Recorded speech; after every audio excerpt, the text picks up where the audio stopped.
Oke, halo selamat malam sahabat Suci Wijayanti Official. Selamat datang di Suci Wijayanti Official dalam acara Batik Talk yang ke-15.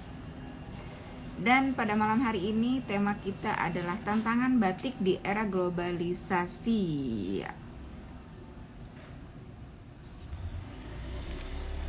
Halo, selamat malam Bapak Itse Husep. Oke, terima kasih sudah bergabung di Suci Wijayanti Official di acara Batik Talk yang ke-15. Dan tema kita pada malam hari ini adalah tantangan batik di era globalisasi. Yuk sahabat Suci Wijayanti Official bergabung, yang sedang live di malam ini silahkan bergabung di Suci Wijayanti Official.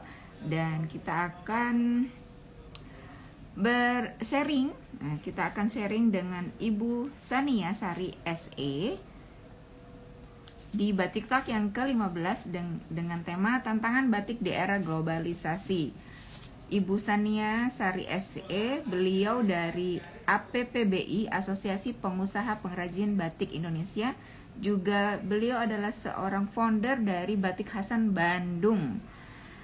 Juga beliau adalah seorang lecturer di Industrial Engineering di Sekolah Tinggi Teknologi Bandung. Oke, sahabat Suci Wijayanti Official, silahkan bergabung di acara Batik Talk yang ke-15. Yuk diajak sahabat-sahabat lainnya untuk kita sharing dengan Ibu Sania Sari SE dengan tema tantangan batik di era globalisasi. Nah, kita tahu ya, batik itu adalah sebuah batik itu adalah sebuah warisan budaya yang wajib lah ya kita sebagai penerus generasi muda untuk melanjutkan dan melestarikan warisan dari leluhur yang sudah diakui oleh UNESCO ya. Dan di era globalisasi pasti ada tantangan nih untuk kita semua dalam rangka melestarikan batik tulis di era globalisasi ini. Yuk sahabat Suci Wijayanti Official bergabung di acara Batik Talk yang ke-15 dengan tantangan batik di era globalisasi. Segera kita undang narasumber kita adalah Ibu Sania Sari SE. Beliau dari APBBI, Asosiasi Pengusaha Pengrajin Batik Indonesia. Beliau juga adalah seorang founder Batik Hasan Bandung dan lecturer di Industrial Engineering di Sekolah Tinggi Teknologi Bandung. Oke, kita coba lihat di sahabat Suci di YouTube. Selamat malam sahabat semuanya. Terima kasih sudah bergabung dan berkenan untuk hadir di acara Batik Talk yang ke-15 dengan tema tantangan batik di era globalisasi. Oke, sahabat Suci, ayo bergabung di acara spektakuler. Wah, spektakuler ya, karena ini masih hangat-hangatnya Hari Batik Nasional di bulan Oktober ya. Kita padatkan di bulan Oktober ini dengan acara Batik Talk dalam rangka turut merayakan Hari Batik Nasional dan untuk mengajak para generasi muda mencintai batik tulis. Oke, sahabat Suci, mari bergabung di acara Batik Talk yang ke-15. Oke, Hasan Batik.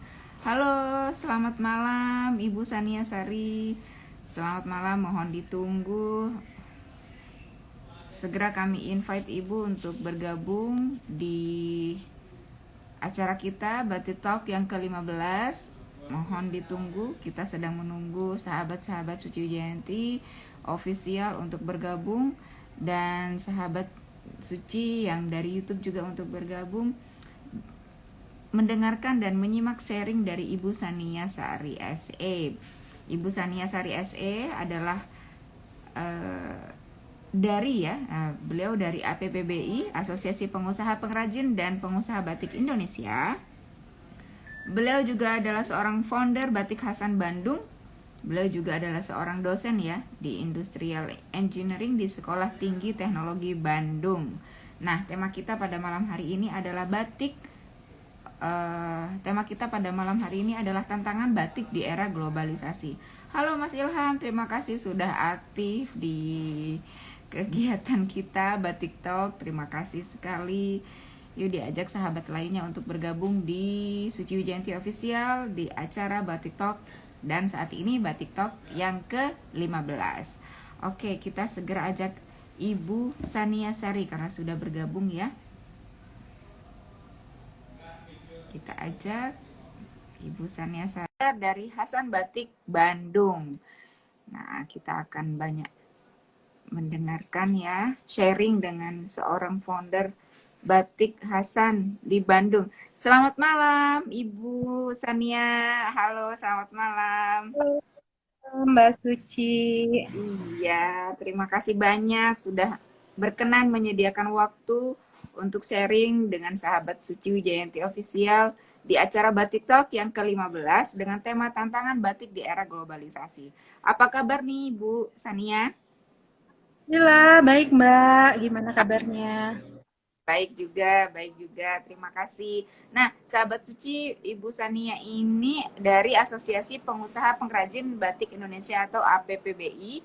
Beliau juga Hmm. adalah seorang founder Batik Hasan Bandung dan lecture di Industrial Engineering di Sekolah Tinggi Teknologi Bandung. Wah, terima kasih nih. Yuk, sahabat Suci bergabung semuanya untuk kita sharing ya dengan Ibu Sania Sari, seorang founder Batik Hasan Bandung dari APPBI dan seorang dosen di Industrial Engineering di Sekolah Tinggi Teknologi Bandung.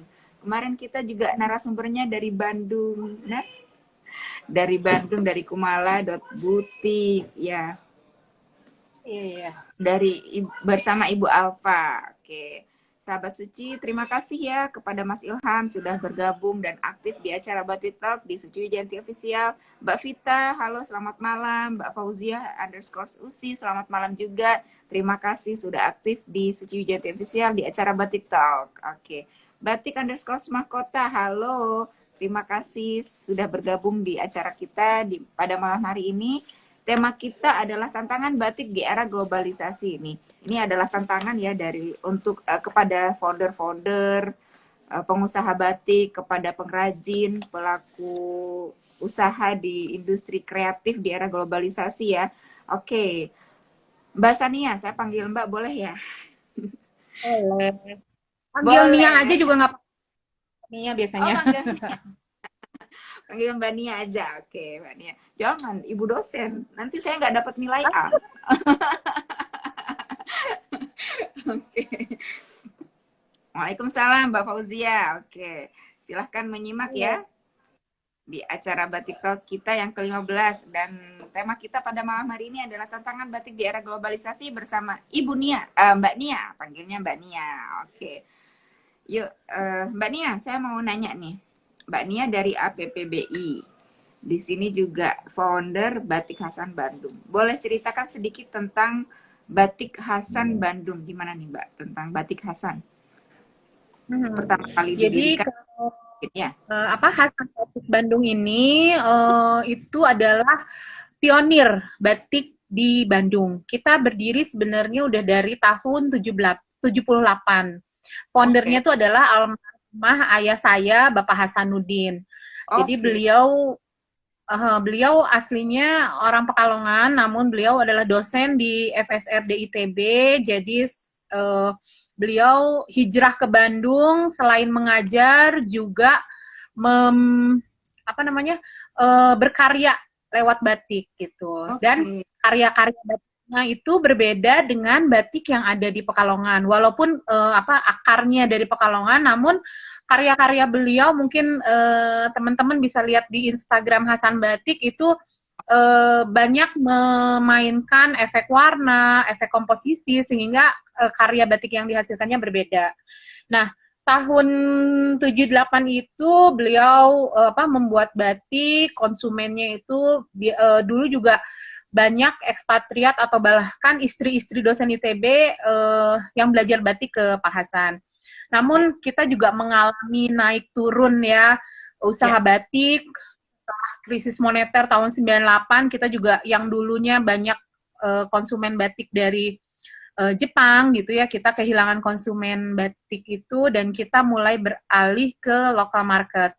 Jadi kalau dulu kita bikin apa sarung bantal, hiasan dinding, terus Home decoration. taplak gitu. Home decor memang target marketnya adalah ekspatriat atau orang-orang Jepang. Nah, setelah krisis kita fokus ke pasar orang Indonesia dan pasar atau produk kita beralih ke produk untuk fashion. Jadi kita bikin bahan baju, untuk tunik, untuk two in one, sarung selendang, kerudung gitu. Dan sampai sekarang akhirnya kita lebih banyak mengembangkan batik untuk untuk fashion itu. Dan tentunya juga dengan karakteristik yang berbeda dan kita tetap punya benang merah batik yang kita produksi itu lebih kontemporer, lebih modern gitu. Oke. Oke, baik. Walaupun lebih kontemporer dan modern, apakah tetap menggunakan proses proses pembatikan yang sudah terstandar secara nasional? Tetap. Ya, kita tetap menggunakan lilin panas, tetap menggunakan malam gitu ya. Walaupun teknik produksinya ada yang ada yang pakai cap, ada yang pakai tulis pakai canting gitu ya. Tapi kita tetap mempergunakan lilin panas, tetap sesuai kesepakatan kita para masyarakat batik bahwa batik itu harus menggunakan lilin panas. Iya, alhamdulillah, terima kasih. Saya senang sekali nih ketemu sama orang-orang yang masih mempertahankan proses pembuatan batik yang sudah berstandar nasional dan yang memang sudah didaftarkan dan diakui oleh UNESCO. Oke. Mbak Nia. Oke, Mbak Nia. Saya ingin tanya lagi, boleh ya Mbak Nia? Ditanya-tanya di sini Mbak Nia. Ya, ditanya-tanya. Oke, apa saja yang menjadi khasnya ya? Yang menjadi khas selain tadi kontemporer, perpaduan warna, atau mungkin ada motif tertentu yang memang ditonjolkan di setiap produksinya? Ini kalau karyanya almarhum Pak Hasan, ayah saya, itu beliau fokus di motif tambal. Kita tahu kan yang motif tambal pada batik itu kan biasanya segitiga gitu ya, kayak patchwork gitu. Namun secara komposisi beliau sangat memikirkan gitu efek kedalaman. Jadi beliau memikirkan bagian mana motifnya yang warna terang, bagian mana yang warna gelap gitu ya. Mungkin karena memang background almarhum Pak Hasan itu dari seni rupa, jadi dia tahu teori komposisi sehingga batik tambal yang Pak Hasan hasilkan itu walaupun itu batiknya batik 2 dimensi gitu ya, hanya punya panjang lebar, tapi kalau kita lihat dari kejauhan itu kayak ada efek timbul tenggelam, jadi kayak efek 3 dimensinya dapat gitu. Nah itu yang dekornya. Nah ke sini untuk batik yang fashionnya kita lebih menekankan ke warna-warna yang soft, yang pastel, dan motif-motif yang modern, kombinasi antara motif geometris dan tradisional, tapi dengan komposisi tetap kontemporer. Oke, nah Mbak ini kan karena Bapak Hasan dari aslinya ya, dari mana Pekalongan, lalu hijrah ke Bandung dan tetap membangun bisnis batik. Untuk produksi Mbak, produksinya sekarang di Bandung atau masih tetap di Pekalongan? Oh, di Bandung. Oke. Semua produksi di Bandung, tapi memang untuk tenaga kerja beberapa ada yang dari Pekalongan gitu ya. Kadang-kadang memang saudara kita dari Pekalongan ikut kerja di sini gitu. Tapi pure semua produksi ada di Bandung. Mungkin ada hanya batik tulis kadang kita proses tulisnya di Pekalongan karena biasanya batik tulis itu pembatik kita mereka mengerjakan di rumah, baru untuk pewarnaan itu di Bandung. Jadi memang pasti kalau batik itu yang proses batik itu sangat menentukan ya, daerah di mana dicelupnya air itu sangat menentukan. Jadi memang kalau misalnya kita nyelup batik di Bandung sama nyelup batik di Pekalongan warnanya itu pasti beda, walaupun resep obatnya sama gitu. Iya, iya, iya, iya, iya, Jadi iya. ya pasti apa setiap daerah punya ciri khas dan akhirnya kita kalau misalnya mau warna tetap di Bandung. Oke. Ini warnanya kece ya, sangat milenial sekali ya Mbak ya. Warnanya memang tone-nya itu soft ya Mbak ya. Oke. Ah, iya betul. Kalau sasarannya memang untuk digunakan di kisaran usia berapa nih Mbak untuk batik Hasan? Sebenarnya sih masih ini ya, masih mungkin dewasa muda gitu ya, karena apa namanya, kalau ke muda terlalu muda juga remaja juga enggak gitu ya, karena dulu sih kita pernah memproduksi batik untuk anak ya, batik for kids gitu. Apa namanya, batik untuk anak, jadi kita bikin mungkin itu udah scroll ke bawah, kita pakai apa namanya brand Asayani Batik itu batik. Jadi batik untuk anak tapi motifnya misalnya kayak ada motif ice cream, motif angka gitu. Dan itu untuk anak. Kalau untuk remaja kita combine batik sama jeans. Tapi yang sekarang kita produksi sekarang lebih ke untuk dewasa muda gitu ya. Mungkin karena mereka yang masih mau apa ya, masih lebih mudah untuk dicapai. Mereka masih mau pakai gitu. Kalau untuk anak muda kita harus benar-benar mikirin yang sesuai dengan karakter mereka gitu. Ya, ya, ya, ya, ya. Oke. Nah, Mbak, sekarang sudah ada berapa pengrajin di Bandung, Mbak? Apa perajin batik secara keseluruhan gitu di kota Pengrajin Bandung? di pengrajin batik Hasan di Bandung ada berapa Oh, orang? kalau ini karyawan di Batik Hasan sekarang ada 6. Tapi kita juga membina ya, kemarin sempat membina sekitar 10 orang itu yang apa pembatik tulisnya. Oke, baik. Nah, Mbak, jadi menurut Mbak nih, di era globalisasi ini ya, kan sudah semuanya serba modern. Modern, cepat gitu ya. Terus kita masih memproduksi produk yang prosesnya cukup panjang gitu. Dan terkesan oldies gitu. Menurut Mbak Nia, itu bagaimana kita apa ya? Sebentar.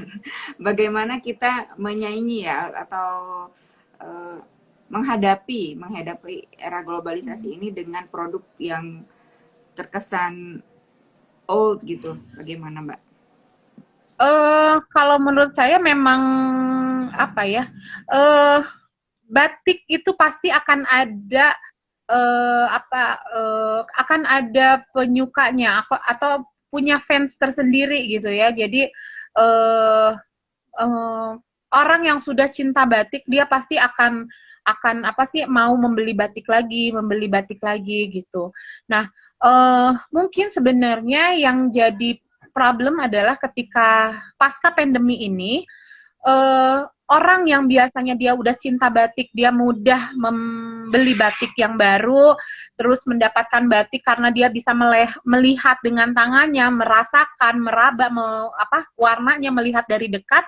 Ketika apa namanya setelah pandemi ini kan pameran ditiadakan, kemudian juga hampir sulit ya kita sebagai perajin juga sulit untuk pameran, bahkan konsumen juga sebagai pembeli susah mendatangi kita perajin batik. Jadi tantangannya adalah bagaimana pengusaha batik itu bisa go online, bisa go global melalui melalui online gitu. Tapi supaya sama-sama konsumen juga puas dengan batiknya dan kita juga bisa memasarkan batiknya itu. Nah, mungkin yang pertama juga kita harus menjelaskan gitu ya, ada caption menjelaskan bahwa dengan yang pertama adalah mungkin gimana caranya memfoto atau kita membuat foto batik yang menarik. Mungkin menarik di sini juga sebenarnya lebih ke batik yang biasanya kan memang kalau batik cuman disampirkan aja, tapi ada teknisnya gimana caranya warna yang tercapture itu sama dengan warna realnya. Apa namanya biasanya saya pas di foto di handphone kok warnanya kayak beda gitu ya. Jadi kadang-kadang kalau beda saya tambahin caption lagi, ini sebenarnya warnanya harusnya misalnya pink keunguan, itu kok jadinya ungu banget gitu. Nah, itu yang pertama. Wah, ya akhirnya kita juga menuliskan gitu ya, cerita tentang batik itu, warnanya apa, prosesnya apa gitu. Dan sebenarnya alhamdulillah dari APPBI telah melaksanakan program Bursa Batik, juga kita juga sudah merilis namanya Wastra ID. Di situ kita sebagai wadah perajin batik Indonesia untuk memasarkan batiknya. Dan kita dari APPBI juga menjamin bahwa batik yang dijual di Wastra ID itu adalah asli batiknya, asli harganya, dan asli perajinnya gitu. Asli. Jadi itu salah satu yang APPBI lakukan. Oke. Nah, sahabat Suci Wijayanti Official boleh dicek ya wastra.id. Wastra.id ini adalah sebuah platform yang dikembangkan oleh APPBI. APPBI itu adalah Asosiasi Pengrajin dan Pengusaha Batik Indonesia. Dan di wastra.id itu dijamin batiknya, asli harganya, asli pengrajinnya, katanya gitu. Dan insya Allah yang memang ada di wastra.id, ini senior-senior semua ini, pelaku batik, pelaku dan pengusaha batik, bahkan pengrajin batik senior semua ada di situ. Jadi jangan ragu sahabat Suci Wijayanti Official yang kalau mencari batik yang asli cari di wastra.id. Di situ banyak pengusaha-pengusaha yang sudah bergabung di situ ya Mbak ya. Saya sudah cek juga wastra.id, itu memang batik-batik terpercaya semua dari para senior pelaku dan pengusaha batik di Indonesia. Oke, kembali ke batik Hasan. Mbak sebagai generasi yang meneruskan usaha, apa saja yang Mbak Nia lakukan untuk mempertahankan bahkan mengembangkan bisnis batik ini?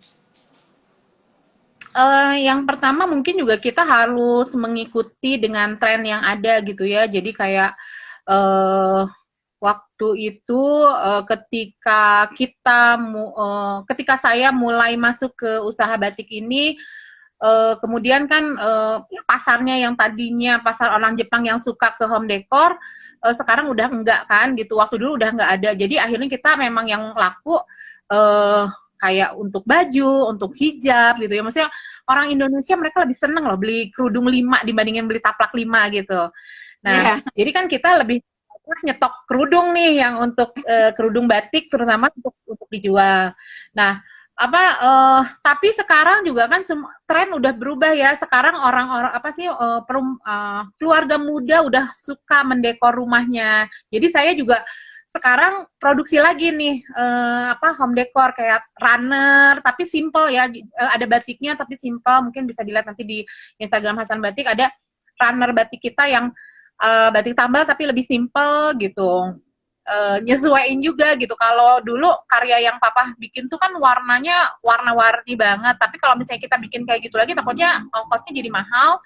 Jadi hanya untuk produk warna-warni itu yang untuk yang hiasan dinding gitu ya. Kalau hiasan dinding kan orang mau beli walaupun dengan mahal, tapi kalau untuk taplak orang bisa gonta-ganti itu bisa lebih murah. Jadi itu kita mulai bikin lagi dan alhamdulillah juga beberapa udah banyak yang respon, udah ada yang order gitu.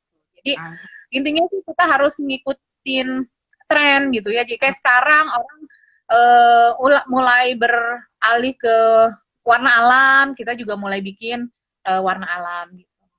Ya, oke. Mbak sebagai penerus gitu, apakah Mbak juga sejak kapan Mbak mendalami tentang dunia perbatikan? Sejak kapan mendalami dunia perbatikan? Mulai mencanting mungkin ya, mulai mengenal motif-motif. Sebenarnya kalau kalau saya tahu tentang batik ini juga dari SMP ya. SMP tuh saya tahun 93 gitu. Jadi pas SMP orang tua almarhum papa tuh udah kayak mengajak anaknya untuk ikut serta di usaha batik. Jadi kayak karena dulu kita bikinnya home decor, jadi karena seminggu sekali tuh ada order yang harus dikirim. Jadi kita karena harus kirim order tuh hari Rabu, kita hari Selasa tuh udah sibuk nih mulai ngeguntingin taplak gitu ya untuk dijahit gitu. Jadi itu saya dengan adik-adik saya Yani, Rani, kita gantian nih gitu. Kadang-kadang Yani yang ngegaris, saya yang ngegunting gitu. Jadi orang tua sudah mulai mengajak kita anak-anaknya secara tidak langsung gitu ya. Waktu itu kita kadang-kadang disuruh kayak kepaksa gitu. Tapi kayaknya itu jadi kayak mau nggak mau kita harus mau nih gitu bersentuhan dengan batik. Dari situ udah mulai diajak membantu gitu ya. Nah, tapi kalau waktu itu akhirnya setelah kuliah, saya baru tahun 2003 setelah lulus balik lagi ke, waktu itu saya kuliah di Jogja, balik lagi ke Bandung baru karena waktu itu almarhum papa tuh sempat sakit-sakitan. Jadi kita anak-anak ini sebenarnya mau nggak mau jadi harus ngeberesin nih usaha batik. Kalau kita bukan anaknya yang nerusin siapa lagi gitu ya. Jadi saya dan adik saya mulai bantu gitu dari tahun 2003 sampai sekarang kita terjun di usaha batik ini, pameran juga ya, yang dulu awalnya kita nggak pernah pameran. Terus pernah waktu itu pameran sekali, pameran bazar kecil, dilihat oleh pemerintah, oh ternyata mereka suka, malah dikasih pameran, fasilitasi pameran gratis dari pemerintah. Terus sampai kita juga ada pameran kayak Inakraf yang bisa bayar sendiri gitu. Jadi benar-benar mulai dari nol gitu ketika waktu itu ya, dari 2003 itu gitu. Sampai saat inilah memang usaha batik itu tidak selamanya mulus, ada naik turunnya gitu ya. Kadang kita juga ada masa-masa sulit, penjualannya tidak bagus gitu ya. Tapi komitmen saya bahwa saya ingin terus membesarkan nama Hasan Batik ini, mau susah segimanapun saya usahakan tetap berjalan gitu. Oke, semangat Mbak Nia. Oke. Nah, sahabat Suci Wijayanti Official, silahkan jika ingin bertanya kepada narasumber kita, Mbak Nia, seputar tentang batik Hasan ataupun pengalamannya, bagaimana beliau berinovasi meneruskan bisnis batik Hasan ya, dari Bapak Hasanuddin yang sudah dirintis sejak tahun 78 ya Mbak ya. Wah ini keren banget, ini sudah berapa puluh tahun ya berdiri batik Hasan. Nah, oke, pasti banyak suka dukanya ini dalam meneruskan ya, mempertahankan. Kalau mempertahankan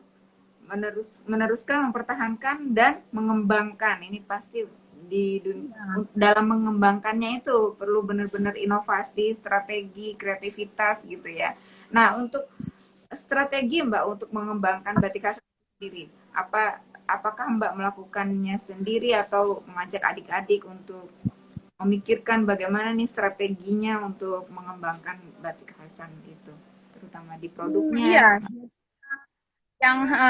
Jadi ketika saya mulai terjun di Hasan Batik juga memikirkan gitu ya, gimana caranya sih bikin batik yang, karena kan di Bandung ini bukan sentra industri batik gitu ya, bukan sentra perbatikan yang untuk perajin juga susah gitu ya. Kita mendapatkan perajin, tukang cap kayak gitu. Nah, jadi mungkin ada salah satu yang kita kembangin ini gitu. Jadi kita pakai kain kain katun, tenun gitu ya, atau dobi. Dan kita hanya dicap atau dibatik tuh bawahnya aja. Tapi walaupun bawahnya aja, jadi nggak, kalau orang lain bikin full gitu, kita bikin hanya bawahnya aja. Sebenarnya itu salah satu tujuan utamanya adalah untuk menyingkat waktu orang ngecap gitu. Tapi kan orang nggak perlu ngecap full gitu ya, tapi alhamdulillah dari situ orang-orang malah pada suka gitu. Iya.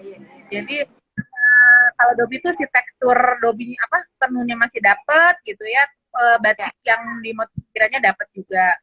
Terus yang kedua juga dari kita mainin warna gitu ya kan, sebagai daerah pembatikan baru di Bandung gitu ya, pembatikan modern ini akan sulit bersaing dengan produksi batik yang dari Pekalongan. Misalnya orang Pekalongan dia dengan gaji yang sama produktivitasnya lebih tinggi gitu. Iya.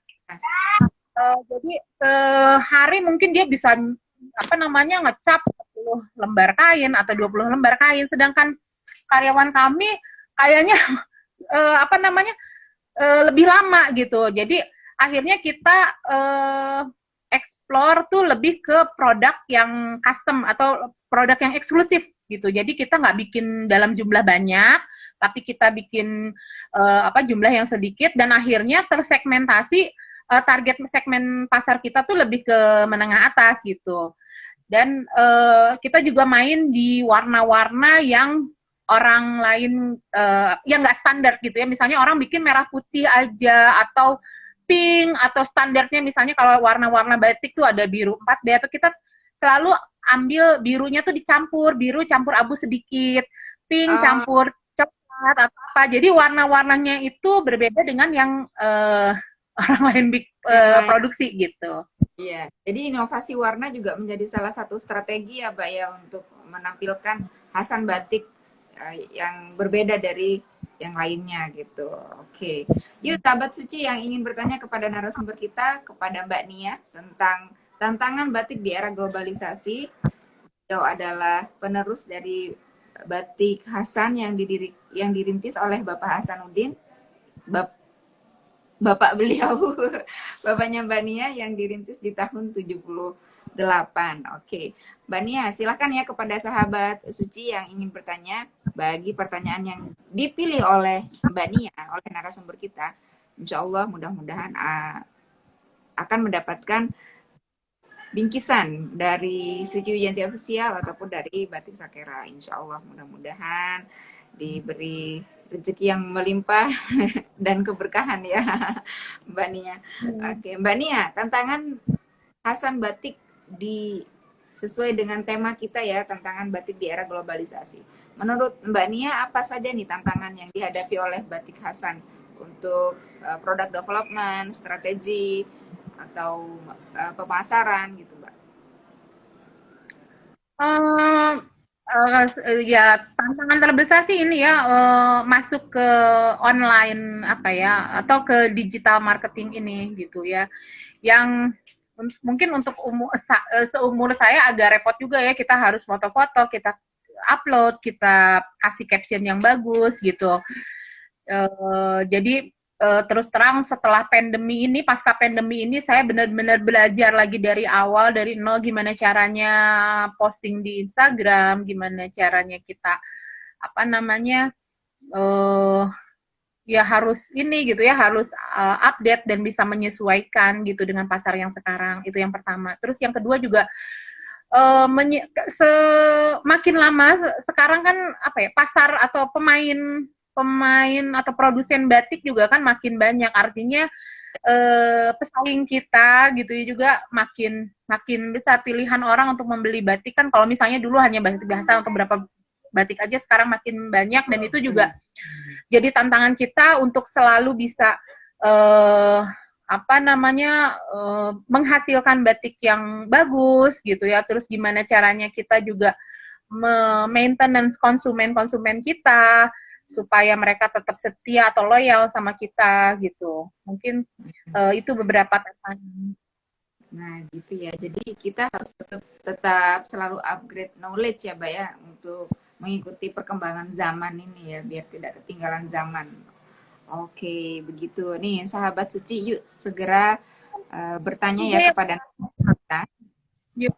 Cuman saya juga sekarang apa banyak belajar ya dari anak muda gitu ya. Jadi saya menganggap bahwa jangan jadikan mereka pesaing, tapi yuk kita sama-sama kolaborasi, karena dengan kolaborasi insya Allah kita akan makin berkah, kita akan makin sukses, kita akan makin meningkat gitu. Jadi apa namanya, mungkin dulu kita bisa kayaknya semua dikerjain sendiri gitu, tapi beberapa kali ini saya kemarin juga sempat kolaborasi dengan apa namanya perajin sepatu gitu. Saya support batiknya, dia apa support prosesnya gitu. Beberapa kali kita pernah kolaborasi dengan sepatu, dengan tas gitu. Jadi kita maju bersama gitu. Kayak gitu.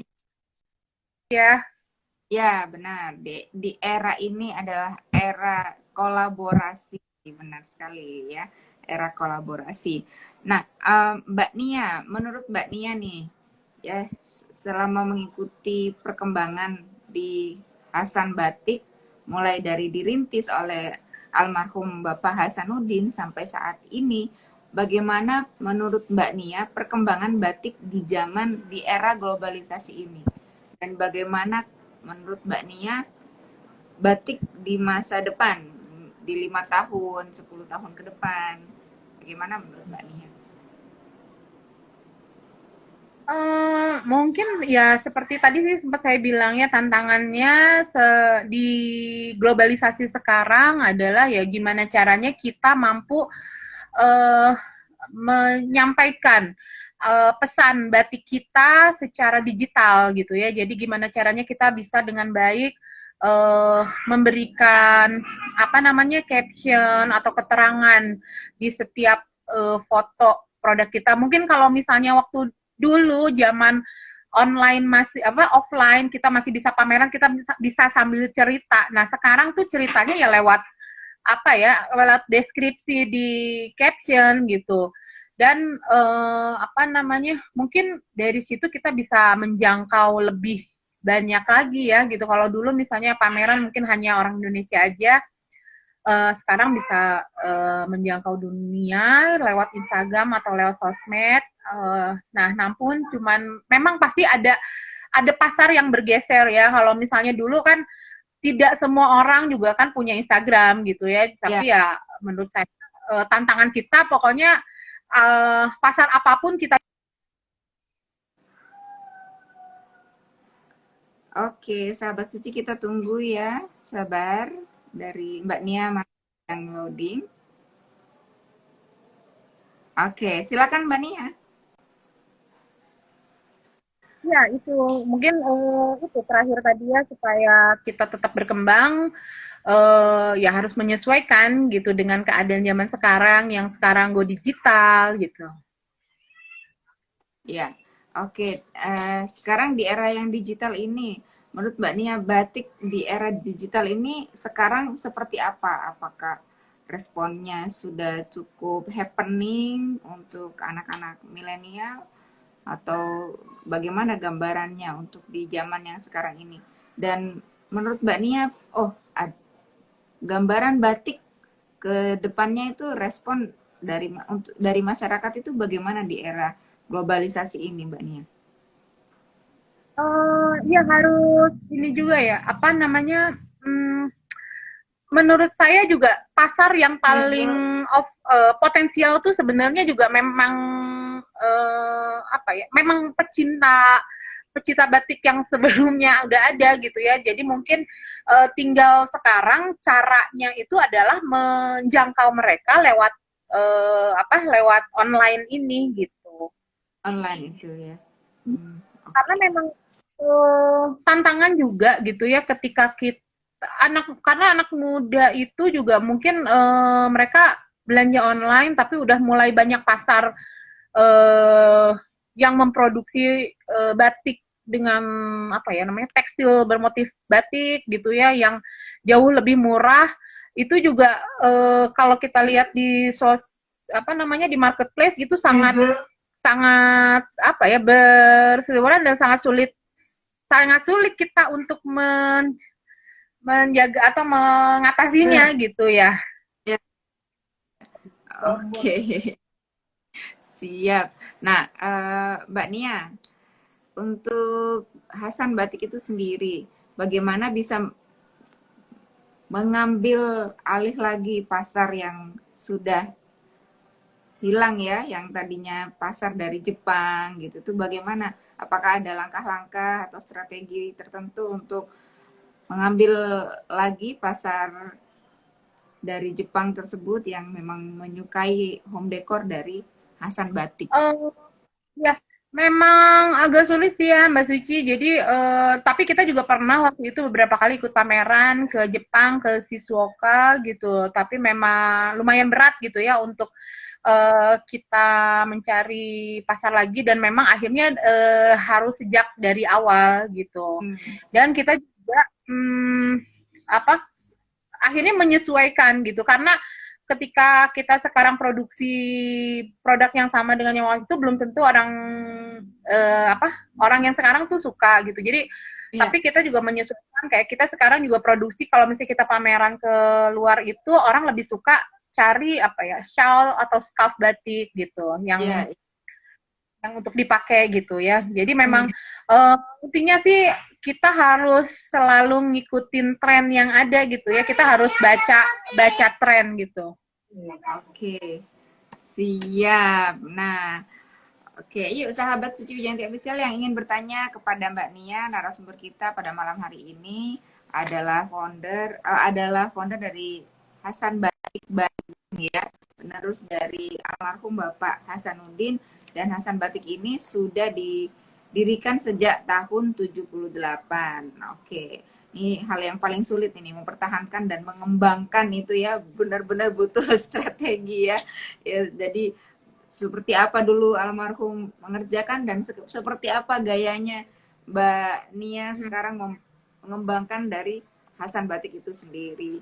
Oke, yuk sahabat suci yang ingin bertanya kepada narasumber kita, Mbak Nia, silahkan seputar tentang Hasan Batik atau tentang produk-produk Hasan Batik itu sendiri, bagaimana pengembangannya, mungkin strateginya yang dilakukan oleh Mbak Nia sehingga bisa tetap bertahan sampai saat ini. Oke. Oh iya Mbak Nia, kan Mbak Nia dari APPBI. Yang apa yang dirasakan manfaat ya, apa yang didapatkan manfaat dari APPBI setelah bergabung dengan APPBI Mbak Nia?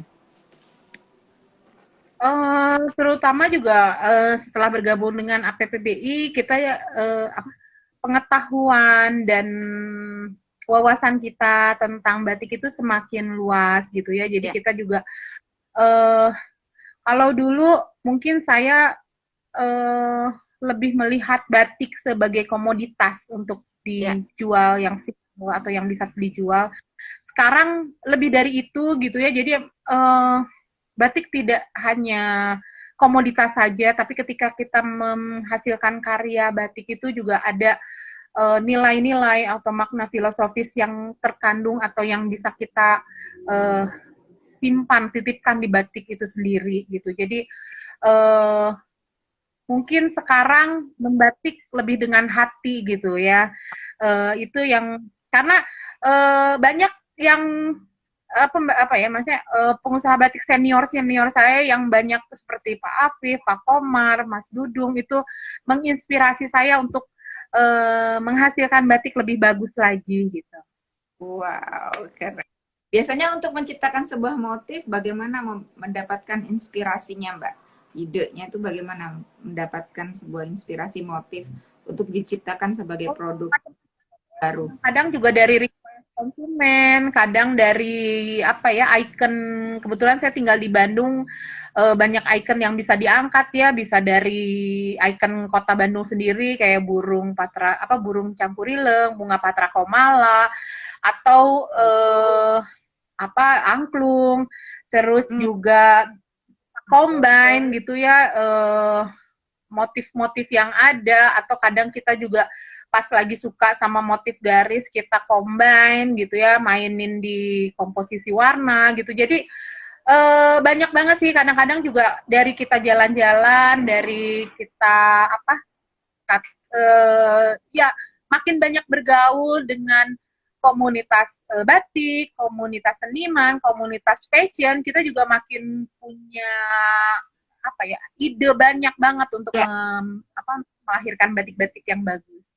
oke. Jadi semakin banyak insight dan banyak ide ya Mbak ya, jika kita banyak bergabung dengan orang-orang yang sudah berkecimpung di dunia perbatikan itu sendiri. Nah, Mbak Nia, bagaimana nih kan Mbak Nia juga seorang dosen ya, seorang dosen, bagaimana membagi waktu mengajar ya di sebuah universitas dan membangun ngurusi bisnis ini gimana nih Mbak membagi waktunya nih? Kebetulan ambil kelasnya tuh kelas karyawan ya, jadi lebih ke kalau nggak malam ke weekend gitu. Dan karena saya bukan dosen tetap, jadi memang saya batasi, misalnya maksimal seminggu hanya maksimal tuh 6 kelas gitu. Jadi punya kualitas lah gitu. Jadi mudah-mudahan semuanya balance ya antara batik, komunitas gitu ya, kayak saya ada di di komunitas batik, komunitas kerajinan, terus juga keluarga gitu. Insya Allah semuanya bisa bisa balance. Bisa balance ya gitu. Nah, oke, sahabat Suci, silakan jika ingin bertanya kepada Mbak Nia, narasumber kita pada malam hari ini. Dan tema kita pada malam hari ini adalah tantangan batik di era globalisasi di acara Batik Talk yang ke-15. Beliau adalah founder Hasan Batik yang memang sudah dirintis oleh almarhum Bapak Hasanuddin pada tahun 78. Oke, yuk sahabat suci yang bertanya. Dan pertanyaannya yang dipilih oleh narasumber kita pada malam hari ini, insya Allah akan diberikan sebuah bingkisan oleh Suci Wijayanti Official ataupun dari Batik Sakera. Oke. Nah, Mbak Nia, saya ingin bertanya, setelah masuk ke wastra.id, apakah sudah ada menghasilkan setelah bergabung dengan wastra.id, Mbak Nia? Karena wastra.id masih dilaunchingkan ya, Mas. Kalau yang untuk di Wastra ID sih belum ya, cuman saya beberapa kali yang ikut bursa itu juga diinisiasi oleh Wastra ID. Jadi itu alhamdulillah ya, kadang-kadang setiap satu kali putaran bursa itu ada 1-2 yang laku batiknya.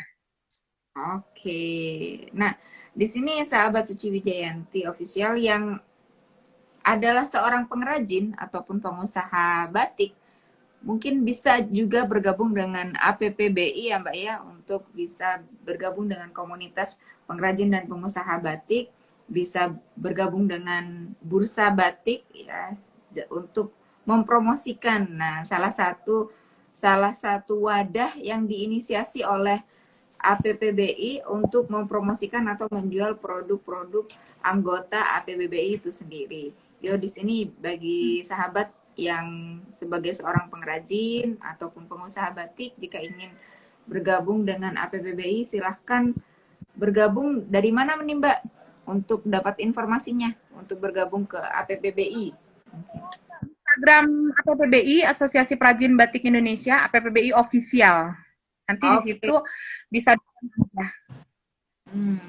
Silakan DM ya di APPBI Official jika ada pengrajin atau pengusaha batik yang ingin bergabung dengan para komunitas pengrajin dan pengusaha batik. Di situ banyak senior-senior. Wow, ini yang berkecimpung di dunia perbatikan, keren sekali, yang memang sudah sering berada di garda terdepan nih. Kalau sudah di JCC Jakarta pameran, itu pasti ya Batik Komar, Pak Dudung, Pesona Batik Madura, Hasan Batik gitu. Ah, keren sekali. Oke, yang ingin bertanya, silahkan sahabat Suci yang ingin bertanya kepada Mbak Nia, founder dari Hasan Batik Bandung, silahkan ingin bertanya, dan boleh juga dikulik-kulik atau dibuka Hasan.batik ya Mbak ya, Hasan.batik Instagramnya ya. Batik ya, Hasan Batik.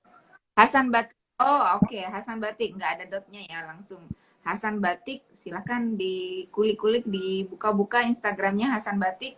Keren sekali produknya, warna-warnanya pastel, soft, kinclong pokoknya. Oke, Mbak Nia, inspirasi untuk inspirasi untuk membangun atau mengajak para generasi muda nih biar mencintai batik sebagai bagian dari anggota PPBI. Apa yang Mbak Nia lakukan nih, Mbak? Secara milenial sukanya yang instan, yang kece-kece gitu. Saya tuh selalu ngajak ke setiap ada yang workshop. Kebetulan kalau yang workshop di Hasan Batik ini banyak anak-anak sekolah, baik SD, SMP, SMA. Mereka selalu saya ceritakan bahwa dunia atau PBB menetapkan bahwa batik itu berasal dari Indonesia, batik adalah budaya tak benda dari Indonesia, itu karena penuh perjuangan, dan itu Ya, karena memang batik itu udah mendarah daging gitu. Jadi bukan ya, Malaysia yang dikasih apa namanya, bukan Malaysia yang ditetapkan gitu. Karena oke. memang batik itu sudah mendarah daging, kita semua pakai batik mau dari lahir pakai batik. Terus misalnya ada remaja perempuan baru haid pertama, dia punya batiknya khusus.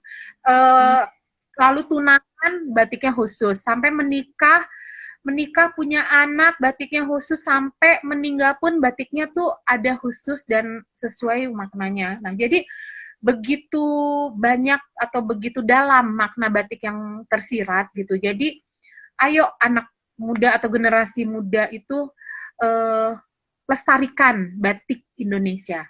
Kalau bukan kita yang jaga, siapa lagi gitu. benar.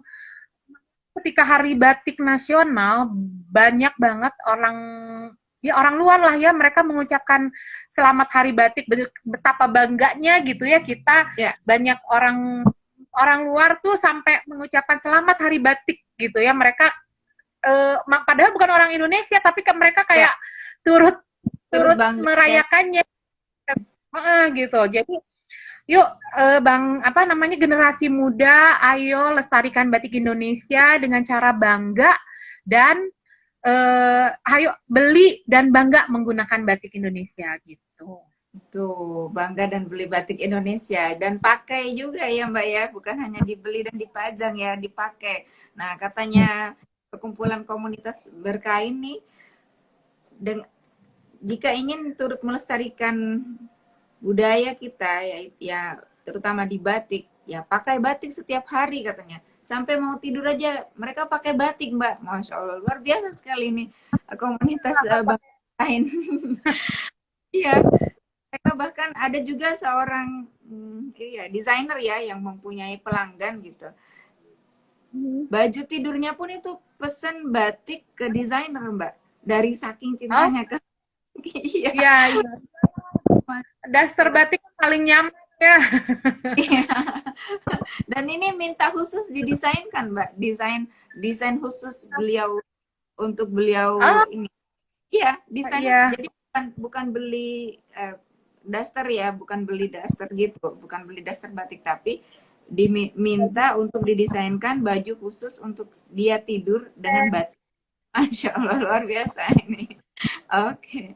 Nah, oke, sahabat suci yang ingin bertanya nih, kita punya waktu 5 menit lagi. Yang ingin bertanya kepada narasumber kita, Mbak Nia, dari Hasan Batik, dan juga beliau juga adalah seorang anggota dari APPBI, dan juga seorang dosen di Sekolah Tinggi Teknologi Bandung. Oke. Mbak Nia, bagaimana cara Mbak Nia memperkenalkan batik atau mengajak anak Mbak Nia mencintai batik nih? Gimana caranya, strateginya nih Mbak? Karena mereka adalah generasi penerus ya. Iya, jadi karena sebenarnya sih ini ya, kebetulan dari TK kita suka ngundang sekolah TK-nya untuk belajar membatik bersama gitu. Oh, oke. Terus juga eee, kebetulan karena kita juga punya motif-motif batik yang untuk anak gitu ya, jadi saya bikin cap motif mobil, motif apa namanya, ada yang motif angka-angka. Jadi sesuai dengan karakteristik anak, Ya, eee kita untuk event-event spesial kadang-kadang kita kasih tema, ayo bikin pakai batik gitu. Jadi supaya hmm, mereka juga gitu. Jadi walaupun mereka anak kecil, kebetulan juga anak-anak saya masih kecil ya, yang bungsu aja masih 3 tahun. ya, Apa? Ya mengajarkannya ini batik, tapi mereka mau menggunakannya karena memang batik yang dihasilkan juga warnanya lucu gitu, nggak kalah sama iya, eh, baju-baju yang lain gitu. Jadi memang bukan yang warna-warnanya apa ya namanya tua gitu, tapi iya. warna-warna permen supaya Oke. juga mereka suka gitu. Jadi kita Nah, sesuaikan sama anak. oke. Nah, cara Mbak Nia memperkenalkan canting kepada anak lilin malam panas itu bagaimana Mbak di usia dini?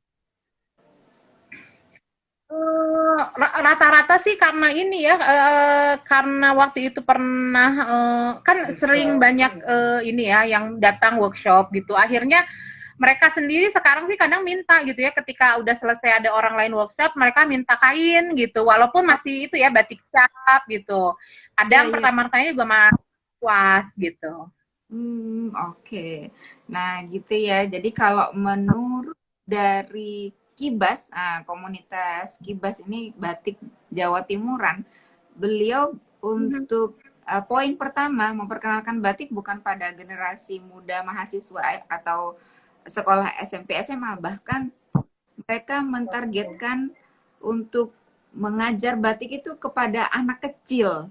Nah, kepada anak Hmm? kecil generasi yang lebih jauh lagi karena mereka juga turut menentukan kelestarian batik tulis. Nah, gitu. Jadi Mbak Nia juga sudah sampai ke tahap Ya, iya. mengajar sekolahnya ya untuk belajar Ya, batik bahkan di di batik.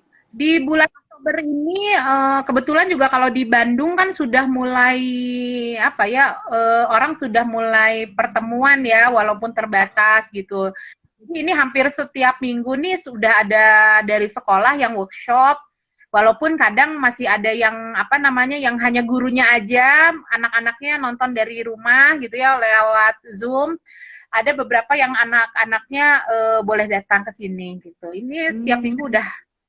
Mudah-mudahan itu juga sebagai salah satu cara untuk melestarikan batik dan membuat anak-anak cinta sama batik.